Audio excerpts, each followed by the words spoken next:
Tinokugamuchirai tichida kutaura pamusoro pecomment yaitwa nababa kamupfumvuti vakanga vachipindura vanonzi baba musimano here kana kuti marumano vokuchipinge vakanga vabvunza kuti ko mwana akafa zvichida achangobva mukuzvarwa achida amborarama mbichana obva afa anoenda kudenga here.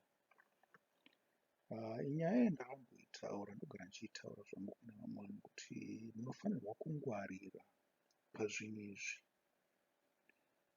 nokuti hakuna munhu ari innocent pasi pedenga. Naizvozvo kana pasina munhu ari innocent pane chimwe chinhu chinotiponesa. Ichocho chinhu chinotiponesa ndicho chatinofanirwa kutsvaga. Baba Kapfumvuti, maybe Reverend Kapfumvuti or Pastor Kapfumvuti, vapaiwo muenzaniso waJeremiah 1,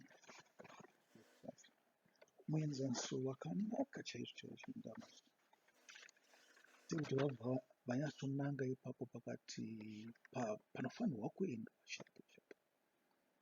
Jeremiah 1 verse 5, sorry ndiri kuita ndichiinterpret, ndiri kuverenga bhuku rechirungu ndopana interpret. Inotiudza kuna Johani chapter 3 kuti pakudanwa kwaJeremiah shoko raJehovha rakauya kwaari richiti, ndisati ndakuumba mudumbu ramai vako ndakakuziva iwe, usati waberekwa ndakakutsaura, ndakakugadza somuprofita kumarudzi. Amen.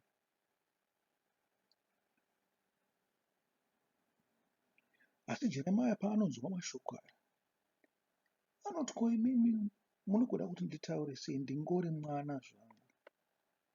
Jehovha akamurambira akati, usati uri mwana iwe. Muri kupanzwa? Hatizivi kuti Jeremiah anga ane makore mangani ipapo. Pamwe aitaurwa naye akura, pamwe chachigondora, kana kuti pamwe chakanga chiri chinonzi chindumurwa kana chii, hatizivi. Asi zvinonzi wakanga waonekwa naJehovha akamuita muprofita achiri muduku. Saka Jeremiah wapedza kunzwa mashoko aya anoenzaniswa nemwana, anozvienzanisa iye nemwana mudiki. Asi Jehovha anoti, zvandinenge ndakutaurira kuti uite, woita izvozvo. Zvandinenge ndati utaure kuvanhu, utaure izvozvo. Mazvinzwa manje. Nyange zvakare mwana, but akunzi pane zvinhu zvaanofanirwa kuita nezvinhu zvaanofanirwa kutaura. Ndipo pakakosha ipapo kuti munofanirwa kufunga kuti chii. Munoziva vakuru, isusu tinonzi tine problem yekutenda nekuti tinoona zvinhu zvizhinji mukati meupenyu. Asi zvinonzi mwana mudiki anokurumidza kutenda. Saka muumambo hwoumwari mwana mudiki mukuru kupfuura muduku. Uchiti makaona mwana asingatende zvinenge zvichitaurwa mubhuku raMwari, zvinato nemhosva yakakurisa kupfuura munhu mukuru. Nekuti munhu mukuru ane madambudziko mazhinji. Saka Mwari anotora pozisheni yeumwana yeye achiikudza kupfuura pozisheni yemunhu mukuru. Zvichiita kunge zvinonzi mwana muduku anokurumidza understanda kupfuura munhu mukuru ane matiraburu akawanda. Asi Baba Kapfumvuti vazotaura imwe nyaya yakakosha. Vati ivo vashandisa inzwi rekuti nyasha. Ndichiturikirawo ndichiti Mwari anonzwira nyasha waanoda kunzwira nyasha. Izvokwadi iye anonzwira tsitsi munhu waanenge achida kunzwira tsitsi. Asi tinofanirwa kutanga taziva kuti nyasha inzwi rinomisgotwa uyezve rinoitwa misuse navanhu vazhinji vanotenda. MaKristu anowa nokusimuka nekuda kwekuziva kuti nyasha chii.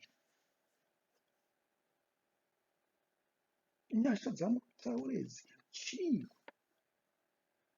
Nyasha muri kutaura uye muri kureva tsitsi here kungoti munhu ati ndakanganisira kubva kuti kuenda kuregereka, kana kuti chimwe chinhu?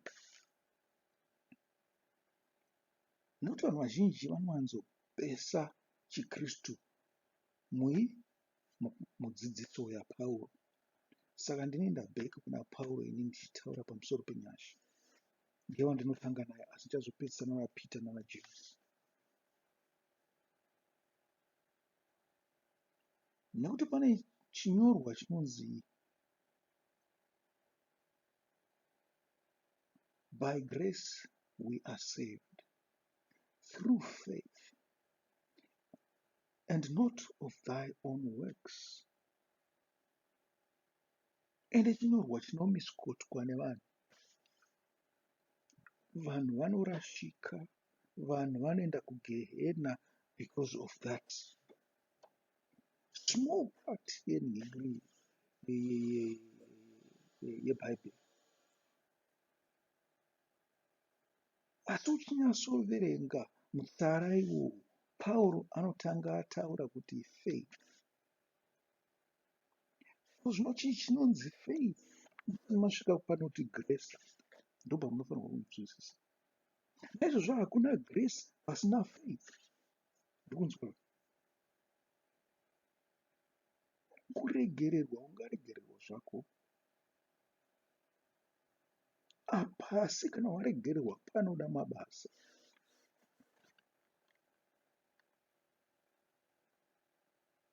Ini ndangoti ndingoenda nekuseri mbichana ndisati ndati nanga nenyaya yakanga yabvunzwa nemunhu akanga afonera studio 7 achibvunza kuti chii inonzi noZimbabwe whatever.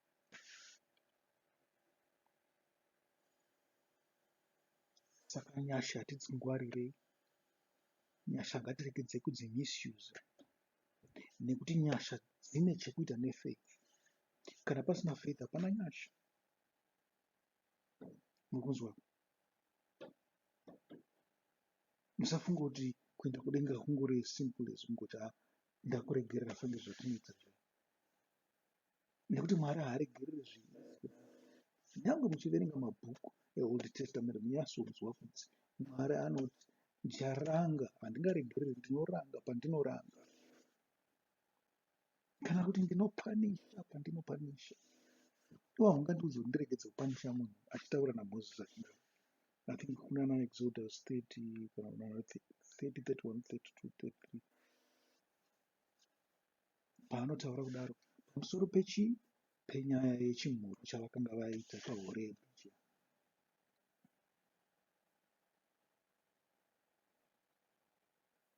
Through faith, through faith, through faith. Saka iro rinzwi rekuti through faith ndo rinozobata vana kuti vapuwe mhosva, vafe, vaende kugehena, nyangwe vanga vari vadiki. Kuti zvabvira apapo itori imwe nyaya iyoyo. Itori imwe nyaya inobva pamazwi averengwa nababa kapfumfuti pana Jeremiah 1:5 kuti ndakakuziva uri mudumbu. Kuzikanwa uri mudumbu hazvireva kuti Ichi ari okay newe kana kuti Ichi haazi okay newe. Anongokuziva usati wazvarwa. Ndo nyaya yatichapinda next. Saka kana munoda kuzonzwa chidzidzo chiri panext chekuti kuzvarwa patsva,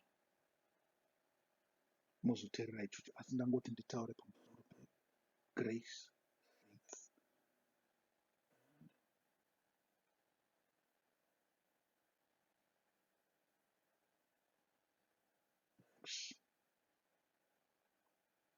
Mabasa oumwari, pane mabasa emunhu. Because dzimwe nguva munokanganisika muchiti mabasa anoitwa nemunhu apanyika ndiwo anoponesa, sekupa varombo, sekupa zvikwereti, sekunguva munhu wakangonaka kuvanhu. zvazviponesa hazviendese kudenga izvozvo. Pane kuchinjwa kwomunhu kunzi ava munhu mutsva, ndo mabasa apa anotangira ipapo. Izvi zvaunoziva kutopa izvo zvinenge zvava maextra. Pane mabasa ekuti wavandudzwa kubva kumunhu asingazive Mwari, wakuita zvinhu zvinodiwa naMwari. Kana waiba hauchaba,